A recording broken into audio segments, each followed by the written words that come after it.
আসসালামু আলাইকুম। বাংলাদেশ বেতার রাজশাহী স্থানীয় সংবাদ পড়ছি শাহানা পারভিন। অন্তর্বর্তীকালীন সরকার বাংলাদেশে সুষ্ঠু ও অবাধ নির্বাচন করতে প্রতিশ্রুতিবদ্ধ বলে জানিয়েছেন প্রধান উপদেষ্টা নোবেলজয়ী অর্থনীতিবিদ ড মোহাম্মদ ইউনূস। আজ তৃতীয় ভয়েস অব গ্লোবাল সাউথ সামিটে ভার্চুয়াল উপায়ে যুক্ত হয়ে এসব কথা বলেন ড মোহাম্মদ ইউনূস।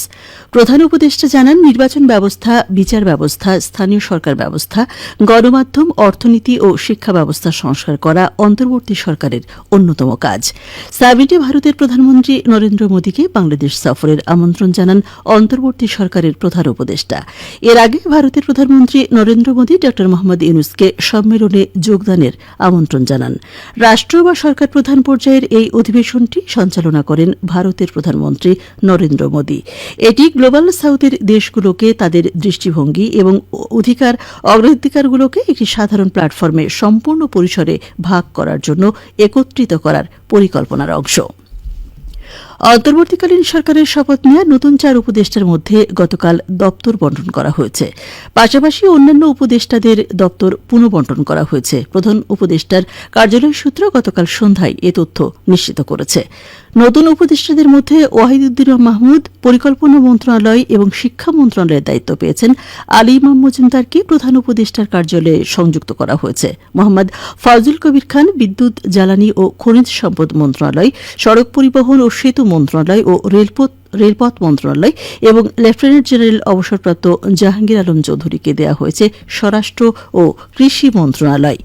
এছাড়া ড সালেউদ্দিন আহমেদ অর্থ মন্ত্রণালয় এবং বাণিজ্য মন্ত্রণালয়, ড আসিফ নজরুল আইন, বিচার ও সংসদ বিষয়ক, প্রবাসী কল্যাণ ও বৈদেশিক কর্মসংস্থান এবং সংস্কৃতি বিষয়ক মন্ত্রণালয়, আদিলুর রহমান খান শিল্প মন্ত্রণালয় এবং গৃহায়ন ও গণপূর্ত মন্ত্রণালয়, রিজওয়ানা হাসান পরিবেশ, বন ও জলবায়ু পরিবর্তন মন্ত্রণালয় এবং পানি সম্পদ মন্ত্রণালয়, নাহিদ ইসলাম ডাক, টেলিযোগাযোগ ও তথ্য প্রযুক্তি মন্ত্রণালয় এবং তথ্য ও সম্প্রচার মন্ত্রণালয়, আসিফ মাহমুদ যুব ও ক্রীড়া মন্ত্রণালয় এবং শ্রম ও কর্মসংস্থান মন্ত্রণালয়, ফারুকি আজম মুক্তিযুদ্ধ বিষয়ক মন্ত্রণালয় এবং দুর্যোগ ব্যবস্থাপনা ও ত্রাণ মন্ত্রণালয় এবং ব্রিগেডিয়ার জেনারেল অবসরপ্রাপ্ত শাখাওয়াত হোসেন পেয়েছেন বস্ত্র ও পাট মন্ত্রণালয়ের দায়িত্ব। অন্যান্য উপদেষ্টাদের দায়িত্ব অপরিবর্তিত রয়েছে। বৈষম্য বিরোধী ছাত্র আন্দোলনে আহত চিকিৎসাধীন ছাত্র জনতার চিকিৎসা সেবা সুনিশ্চিতে দেশের সব সরকারি হাসপাতালে আলাদা স্পেশালাইজড ডেডিকেটেড কেয়ার ইউনিট তৈরি করার সিদ্ধান্ত নেওয়া হয়েছে।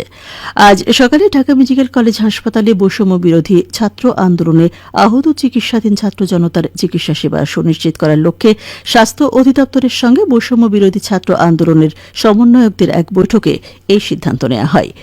বৈঠকে স্বাস্থ্য অধিদপ্তরের অতিরিক্ত মহাপরিচালক অধ্যাপক ডা আহমেদুল কবির, ঢাকা মেডিকেল কলেজ হাসপাতালের পরিচালক ব্রিগেডিয়ার জেনারেল মোহাম্মদ আসাদুজ্জামান, সমন্বয়ক সার্জিস আলম এবং হাসনাত আবদুল্লাহ উপস্থিত ছিলেন। সভায় আহত ছাত্র জনতার চিকিৎসা সুনিশ্চিত করার লক্ষ্যে কয়েকটি নীতিমালা নির্ধারণ করা হয়।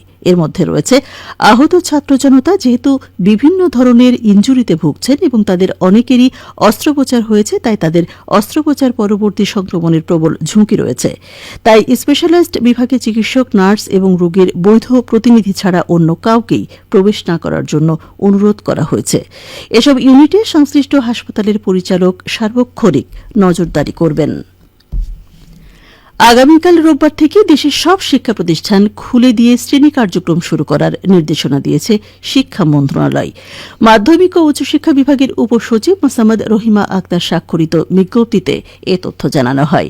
সংবাদ বিজ্ঞপ্তিতে বলা হয়, প্রধান উপদেষ্টা শান্তিতে নোবেলজয়ী ড মোহাম্মদ ইউনূসের নির্দেশনার পরিপ্রেক্ষিতে শিক্ষা প্রতিষ্ঠান খোলার বিষয়ে সিদ্ধান্ত হয়। দর্শনার্থী সমাগমে আবারও মুখর হয়ে উঠেছে নাটোরের উত্তরা গণভবন। উত্তরা গণভবনে হিসাবরক্ষক নূর মোহাম্মদ জানান, গতকাল 991 জন দর্শনার্থী গণভবন পরিদর্শন করেছেন। আজ দর্শনার্থীদের উপস্থিতি আরও বাড়বে বলে আশা করা হচ্ছে। দেশের অস্থিরতার প্রেক্ষাপটে বিগত সময়ে গণভবনে দর্শনার্থীদের উপস্থিতি হ্রাস পায়। ওই সময়ে গড়ে 100 দর্শনার্থী গণভবন দেখতে আসেন। দেশ বিদেশের দর্শনার্থীদের জন্য নাটোরের উত্তরা গণভবন আকর্ষণীয় স্থান। অপরূপ স্থাপত্য শৈলীর রাজপ্রাসাদ ছাড়াও দুষ্প্রাপ্য অসংখ্য ফুলের গাছ, পাখির কুজন এবং সংগ্রহশালা উত্তরা গণভবনকে আকর্ষণীয় করে তুলেছে। প্রতিদিন সকাল 10টা থেকে বিকেল 4টা পর্যন্ত উত্তরা গণভবন দর্শনার্থীদের জন্য টিকিটের বিনিময়ে পরিদর্শনের সুযোগ রয়েছে। সবশেষে আবহাওয়া। আজ রাজশাহীতে সর্বোচ্চ তাপমাত্রা ছিল 35.2 ডিগ্রি এবং সর্বনিম্ন 26.7 ডিগ্রি সেলসিয়াস।